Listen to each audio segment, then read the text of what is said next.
Who the hell are you to fear, that your cultural essence who are you to speak in the name of the nation? Yeah, you can be afraid that your cultural essence will get diluted with Bengali, what you consider to be like Bengali cultural influences.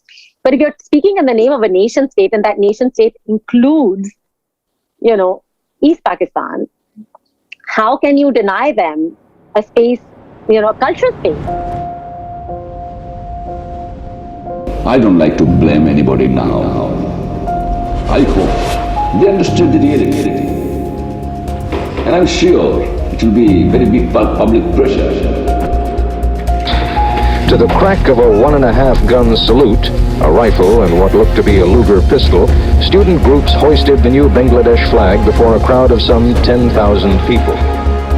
Sheikh Mujibur Rahman, the leader of East Pakistan, declared the region an independent republic, which he said will be called Bangladesh, the land of the Bengalis.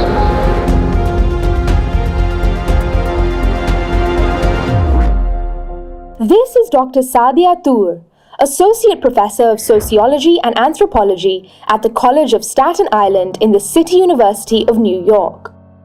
She is also the author of the highly acclaimed book, The State of Islam: Culture and Cold War Politics in Pakistan. Professor Toor has published widely, including on issues of culture, nationalism, gender and sexuality, state formation, and international political economy, especially as these issues relate to Pakistan. Within this broad array of work, one of her longest-standing interests is the Bangla-Urdu language controversy. This controversy, despite being relatively well known, is not well understood, and its significance in the larger political arena of a young, struggling Pakistan is often underestimated. As part of our ongoing series on the events of 1971, Soch spoke to Professor Toor, hoping to understand the deeper, sometimes more malign politics that lay behind what was, on its face, a mere difference in language. I had done my master's thesis on the language, the Bangla-Urdu language issue and the language movement, essentially. And so that was something that was just so unbelievable to me that period in history, I think, was like just something we didn't ever grow up with, right? And even the Bangladesh issue was always something that was presented to us, number one, as a tragedy, right? And then a tragedy that seemed to have no history, right? Like 71, and suddenly, it was taken, and it was always presented in this way, it was taken away from us, right? It was Pakistan was dismembered, and it was taken away from us. And so for me to sort of start looking at basically the language movement meant that I was looking at the very beginnings of Pakistan. In 1954, Bangla was made a national language of Pakistan alongside Urdu after a hard-fought and fractious campaign. This dispute, which came to be known as the Bangla-Urdu controversy, was one of the more visible factors in the breakdown of relations between the two halves of Pakistan. We asked Professor Toor about the origins of this controversy. So August 1947, you have this crazy establishment of these two nation states with all the confusion that comes with post-colonial independence, intensified by the partition of Bengal and Punjab, the transfer of populations, just the kind of uncertainty all around about what was going on. And then you have this, as early as October 1947, a statement about, the sort of idea already implicitly at this point that Urdu was the only national language because Bangla is not represented on the currency notes that get issued. Bangla is not represented on the official forms of the government of Pakistan.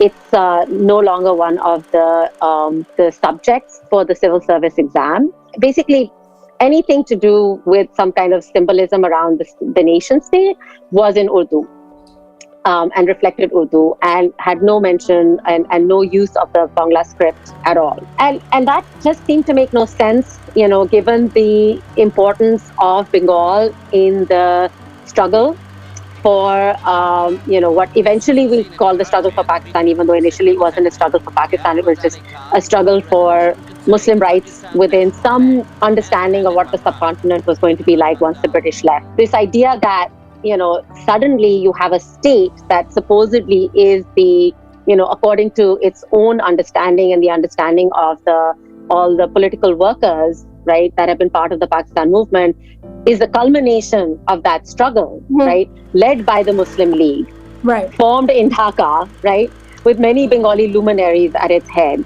The attempt by the the statesmen, they were all statesmen really at that time, should have been to, knit it together and make everyone feel like, especially, the East Pakistanis really feel like they are part of that national project, right? Right. And this seems to be the exact reverse. And then you had in November, you had this National Educational Conference convene. And one of the recommendations of that conference is about how the medium of instruction across both wings of Pakistan should be Urdu, because Urdu is the de facto national language. More than 50% of your population is in East Pakistan, and you are making them feel as if they are not fully part of this new nation state, right? Like they're second-class citizens. So, tracing that, and then, you come to 1952 when you actually have a situation where students and other language activists in Dhaka take out a peaceful procession, because once more the language issue comes to the fore after having been kind of like jettisoned and swept under the rug. Plications have happened. And it comes up again because yet another statement is made about how Urdu has to be the national language of Pakistan, right? Right. And that procession is fired upon by the police, and, activists are actually killed. Let me make it very clear to you, leave no doubt that the state language of Pakistan is going to be Urdu and no other language. The initial refusal to make Bangla a national language of Pakistan was one manifestation of how Bengalis and Bangla was sidelined. Professor Toor explained how this came to happen. I mean, I refuse to believe that it was just, a mistake, right? You don't just write out people like that and an entire half, of your population like that. It was really just a game as far as the power players in West Pakistan and the Muslim League government were concerned. And part of that power play was how to contain the East Bengal thing. Right? It's about containing the threat that East Bengal poses to those authoritarian, forces in West Pakistan, right? Because East Pakistan at this time is number one, a majority of the Pakistani population, right? And so if you really go with setting up a purely democratic, representative state structure, right? East Pakistan will dominate. And the West Pakistani-based, establishment did not want that, right? Didn't want it because they were West Pakistani and they specifically had an anti-Bengali bias, which, you saw in full display in 1971, when you have this whole, explicit kind of project of the rape of Bengali women as a correction to the race, right? That's the language they use. So there's a lot of racism that is filtered through kind of British ideas of race imposed on the subcontinent. So there's that, but it's about more than that also, right? I don't want people to think that it's just about, them not liking, West Pakistanis or Punjabis not liking Bengalis. That certainly is there. But the game goes beyond that, right? Because it's really about, as I was saying, the fact that it's 54%, I think, of the population. And so you can't let them dominate. Number one, because they're Bengalis. Number two, because they are much more democratic and radical than West Pakistan, because there's a longer history of leftist, radicalism in Bengal, as, in terms of like at the level of the people, the struggles, the people's movements have been much stronger in Bengal. And so you can't allow them to gain, any kind of foothold in the sort of national level politics, because then you can't continue to have this authoritarian centralized state structure that you want, right? Which represents the interests of the landed classes and the civil and military bureaucracy at this time. In East Pakistan, you have these incredibly vocal, politicians, right, who are Hindu. and they are in the National Assembly, Right. or the Constituent Assembly, right? Yeah. And so it becomes very convenient then to sort of paint East Pakistan as a space that is too much under the influence of Hindus, not just culturally, as reflected in the script of their language, as reflected in the fact that they, admire Tagore and consider him one of their own, right? But also because there's so many Hindus. One of the bitter ironies of the Pakistani establishment's anti-Bengali bias was that the Muslim League, the party that founded Pakistan, was itself founded in Dhaka and given its name by the Nawab of Dhaka at a conference sponsored by him and held in his home. Professor Toor remarked on how a party with such deep Bengali roots turned against the ethnicity of its founders. In order to unpack this, you really have to unpack all the kinds of politics that are at play leading up to 47, right? And in fact, much before that also, because it's really about how Jinnah reconfigures the Muslim League and makes it much more powerful, like all India force. And in order to do that, he has to engage in certain kinds of politics that were frankly distasteful to him, but he has to basically win in Punjab.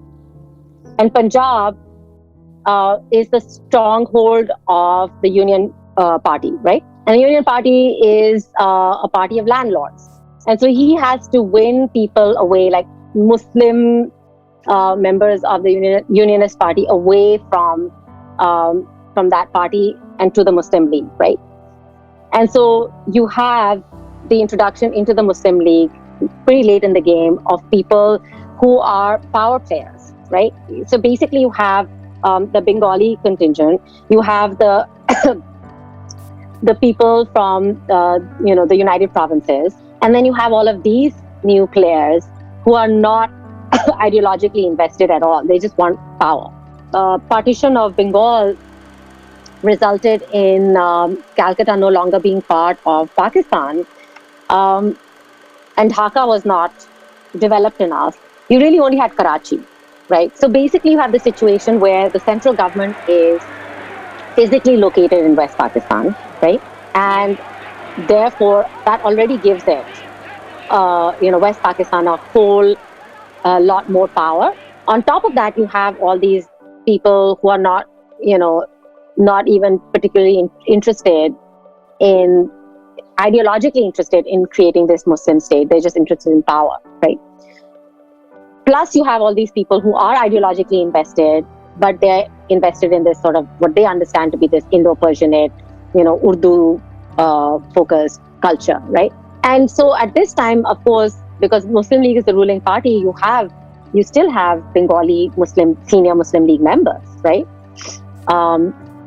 But they are very progressively sidelined as time goes, and they actually turn against the Muslim League leadership. So there is this effort. So internally within the party, there are these moves to sort of marginalize the Bengali membership, right? And the people who sort of come to take their place in terms of power are actually bureaucrats. One purported reason for not making Bangla a national language was that Urdu was central to the project of creating a national culture for Pakistan. Professor Toor evaluated the veracity of this claim. They didn't care about the cultural project, and that becomes very clear. So, so when you talk about the sort of pro-Urdu intellectuals, they certainly had much more of an emotional investment in Urdu, in this idea of this like Mughal culture, which to them was did not include Bengal. By the way, for them that Indo-Persian culture did not include Bengal, even though obviously very much a part of Indo-Persian culture, right? And in fact, if you're talking about Islam, I mean, one of the earliest places in the subcontinent that like became Muslim, and it was through the influence of Sufis, and primarily in Bengal. Hussain Shahid Soharwardi, who was a major statesman and major player in Muslim League politics from Bengal, right after independence in 47, he floats this idea that the Muslim League should actually be disbanded, because he says that the Muslim League was important when we were talking about Muslim rights in a broader Indian context, right? But now we have a majority Muslim state, but it's a state that has not been imagined as a only for Muslims. So Suhrawardi says, if that's the case, right, and now we have our own state that we are saying is a modern democratic nation state with minorities that are not Muslim, why do we need a Muslim league? We can keep the same party if we want, but he was saying, actually the party needs to be disbanded, right, because it no longer represents the people of this new state. Mm-hmm. So you need to disband the Muslim League and create a national league in its place. But that didn't happen. Yeah, for various reasons. But specifically because the Muslim League politicians weren't about to let their power go. And their power came specifically from their claim to, having led the struggle for independence and therefore to representing like Muslim rights. So you have this ruling party that represents these ruling class interests that are West Pakistani by and large, right? That is not willing to actually create a democratic state structure because it doesn't want to give people rights. And so what does it have at its disposal in order to do that? It has this Islam game, right, which it plays over and over and over again.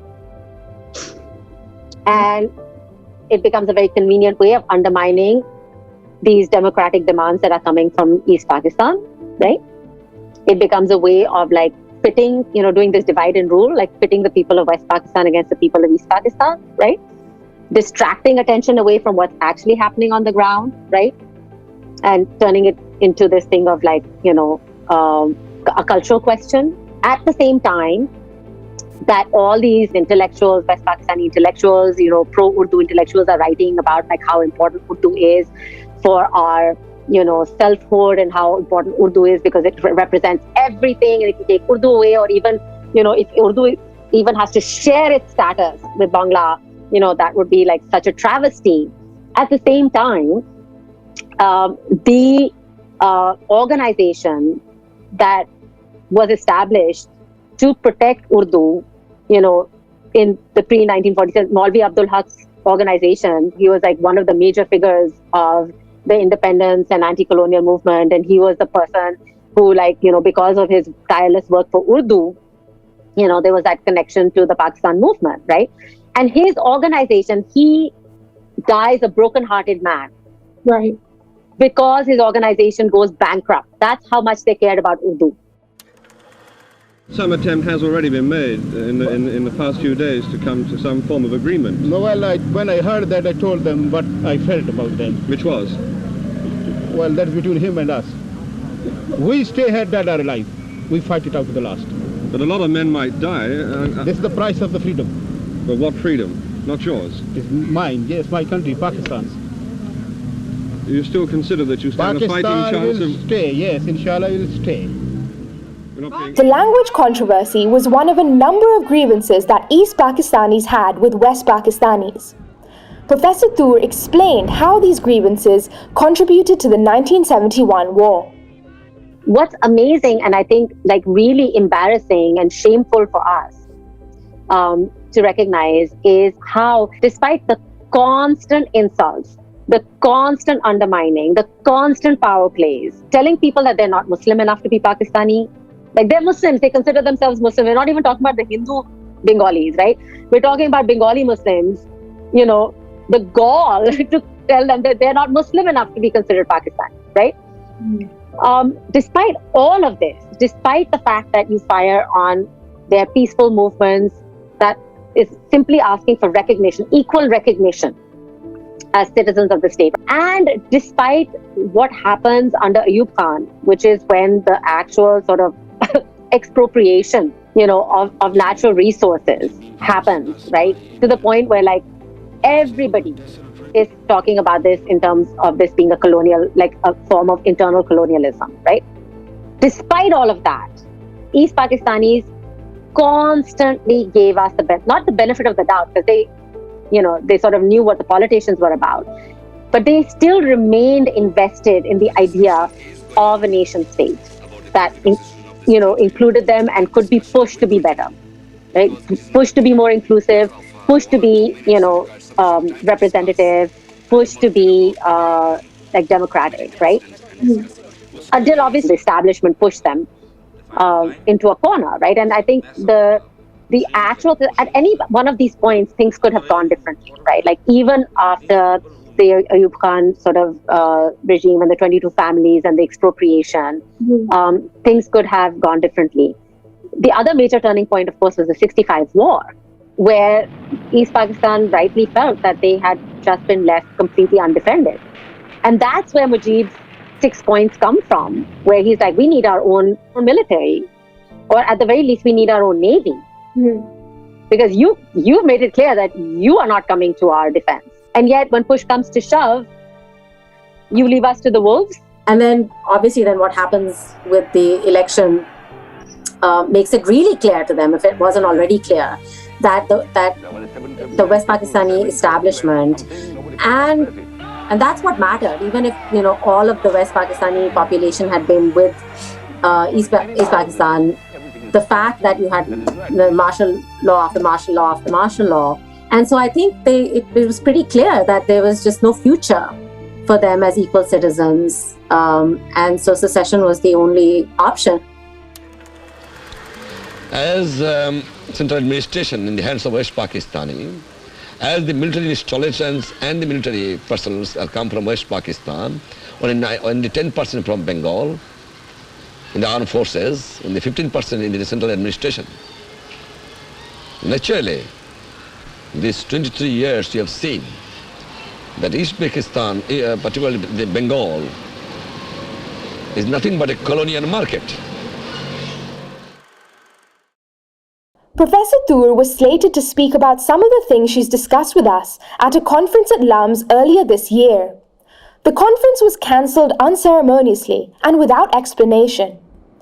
Professor Toor talks now about why we should continue to have these discussions about 1971 and how we might do so in the face of censorship.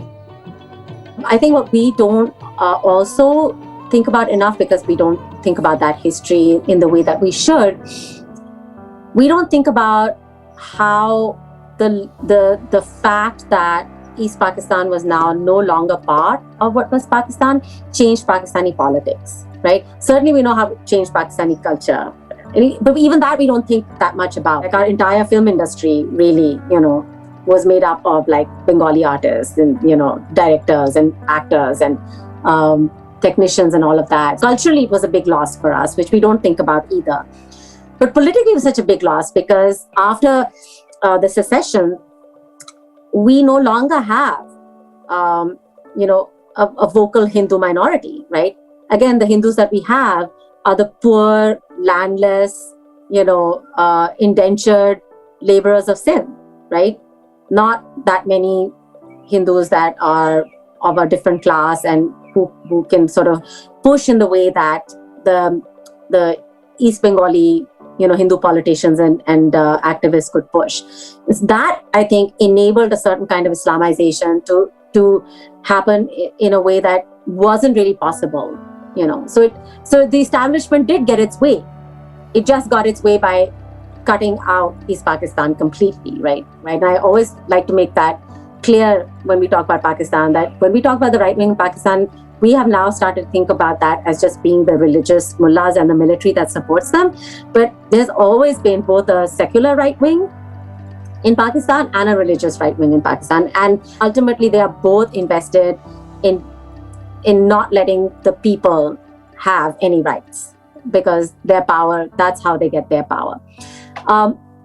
But what we need to do that they have done well is really start from the ground up. Instead of, thinking that we can immediately have like this national level, left-wing political party.